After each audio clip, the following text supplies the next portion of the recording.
প্রিয়জনেরা, প্রভু যীশু খ্রিস্ট নামে সকলকে জানাই অভিনন্দন। ভালো আছেন তো? সুস্থ আছেন তো? প্রতি ভোরে ঈশ্বরের অনুগ্রহ তাজা। আজকেও ঈশ্বর আপনাকে অনেক আশীর্বাদ করবেন। এটা ঠিক যে ঈশ্বরের বাক্য অনুসারে আশীর্বাদ আসে। এইখানে একটা গির্জাঘর আপনারা দেখতে পাচ্ছেন, তার আওয়াজও নিশ্চয় কানে আসছে।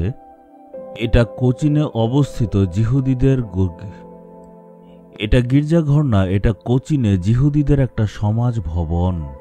এমনই একটা সমাজ ভবনে বিশ্রামবারের দিনে যিশু প্রচার করেছিলেন।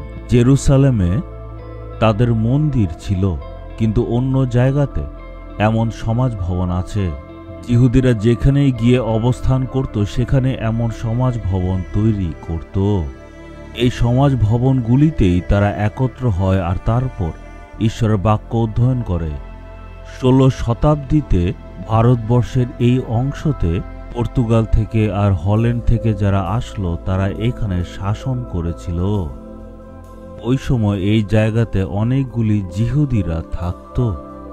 এখন যে সমাজ ভবনটা আপনারা দেখতে পাচ্ছেন সেটা এই জিহুদিরা 1568 সনে বানিয়েছে, তাদের প্রার্থনালয়। এখনও এই এলাকাতে অনেক জিহুদিরা থাকে। তারা এইখানে আসে আর তারপর ঈশ্বরের আরাধনা করে। এই জায়গাতে শাস্ত্রর পাণ্ডুলিপি আপনারা অনেক দেখতে পাবেন।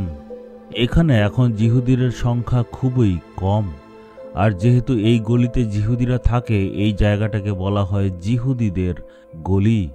আপনারা যদি কোচিনে আসেন আপনারা এই গলিটা দেখতে পারবেন, এইখানের সমাজ ভবন আপনারা দেখতে পারবেন। কেরালা রাজ্যে কোচিনে এই জায়গাটাকে সুন্দরভাবে রেখেছে। আপনি হয়তো মনে মনে ভাবছেন, ঈশ্বর আজকে আমার জন্য কি বাক্য রেখেছেন। আমরা এখন দেখব নথিলিখিত সুসমাচার 6 অধ্যায় 33। তোমরা প্রথমে তার রাজ্য ও ধার্মিকতার অন্বেষণ করো। বাইবেলের এই অংশটা যদি আপনারা পড়েন দেখবেন বারবার ঈশ্বর একটি কথা বলছেন। বারবার বলছে তুমি চিন্তা করবে না, তুমি চিন্তা করবে না। কাপড়ের ব্যাপারে চিন্তা করবে না, খাদ্যের ব্যাপারে চিন্তা করবে না, আগামীকাল নিয়ে তোমরা চিন্তা করবে না। কিছু কিছু ব্যাপার জীবনে এমন চলে যার জন্য বোঝা চলে আসে।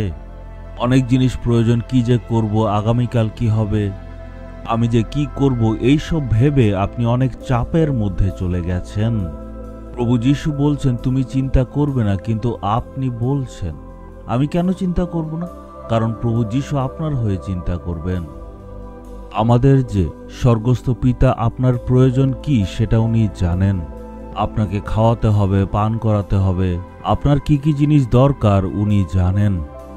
এই জন্য আপনার কি করতে হবে? প্রথমে ঈশ্বরের রাজ্য ও ধার্মিকতাকে অন্বেষণ করুন। এই জন্য ঈশ্বরের কাজ এবং উনার রাজ্যের প্রতি ধ্যান দিতে হবে। মৃত্যুর পর যে রাজ্যে আমরা বাস করব সেটার প্রতি ধ্যান আমরা দেব। আমরা এই পৃথিবীতে কতদিন বাঁচব? 60, 70, 80 বা বেশি হলে আরো কয়েক বছর, কিন্তু তারপরে তো আমরা মারা যাব। তারপর অনন্তকালের জন্য আমরা স্বর্গ রাজ্যে বাস করব, আর সেখানে কোনো রকম ক্ষয় হবে না, কোনো কষ্ট নেই, সেটা কথা আমরা ভাবতে হবে। যিশু ক্রুশে আমাদের জন্য মারা গেছেন, আর সেই মৃত্যু দ্বারা উনি আমাদের অনন্ত জীবন দিয়েছেন। আমরা যখন উনার উপর বিশ্বাস করি তখন মৃত্যুর পর আমরা অনন্ত জীবন পাব। প্রভু যীশু আবার একদিন পৃথিবীতে আসবেন, আর তখন আমরা প্রভু যীশুর সাথে যাব আর উনার সাথে অনন্তকাল থাকব। এই জন্য আমাদের সেই ঈশ্বরের রাজ্যকে আগে খুঁজতে হবে। স্বর্গরাজ্যে একটা পুস্তক রয়েছে, তার নাম জীবন পুস্তক। যখন আমরা যিশুতে বিশ্বাস করি আমাদের নাম সেই জীবন পুস্তকে লিখিত হয়, আর এইভাবেই আমরা স্বর্গে যেতে পারব। এই জন্যই যিশু বলছে সর্বপ্রথমে তুমি ঈশ্বরের রাজ্যকে খোঁজো, সে রাজ্যর দিকে ধ্যান দাও, কারণ ভবিষ্যতে তুমি সেটা পাবে। আর বাকি যা যা আমাদের প্রয়োজনীয় জিনিস সেগুলি ঈশ্বর দেবেন। তাই আমাদের ধ্যান একদিকে যাতে থাকে, আমার উদ্ধার পেতে হবে আর আমার ঈশ্বরের রাজ্যে যেতে হবে। সবসময় এই ঈশ্বরের রাজ্যের ব্যাপারে আমাদের চিন্তা করতে হবে। অন্য জিনিস নিয়ে চিন্তা করবেন না, বাকি সব ঈশ্বর দেবেন। আজকের প্রয়োজনীয় জিনিস ঈশ্বর দেবেন, আগামীকাল কি দরকার সেটাও উনি দেবেন।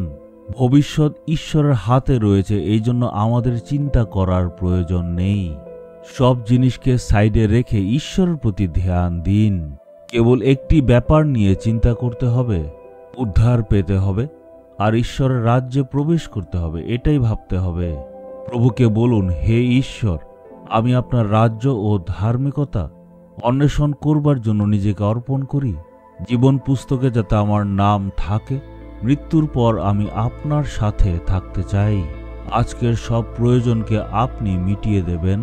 আমি আর চিন্তা করব না, কারণ আমার হয়ে আপনি চিন্তা করবেন।